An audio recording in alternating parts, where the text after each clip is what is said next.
जलेश्वर वकिल संघ निर्वाचन शनिवार पूर्वाह्न जलेश्वर वकिल संघ पक्षरु मोट 9टी पद पर नामांकन दाखल करा जायथिला। 6टी पद निर्द्वंद्व फल घोषणा करा जायथिबा बेले 3टी पद पर निर्वाचन होई अपराह्न निर्वाचन फलाफल प्रकाश पाई।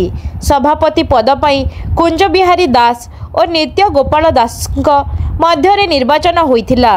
नित्य गोपाल दास 54 खंड भोट पाइथिबा बेले कुंज बिहारी दास 101 खंड भोट पाई सभापति भावे विजयी होइछंती।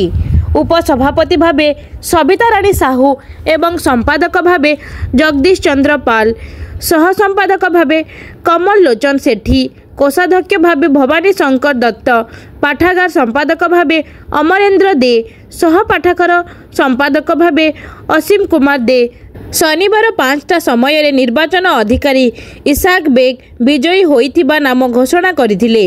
निर्वाचन अधिकारी श्रीजुक्त बेग सह आईनजीवी अशोक बेज, आईनजीवी अजित सुर और आईनजीवी मलय महांती निर्वाचन अधिकारी को निर्वाचन प्रक्रिया रे सहयोग करथिले।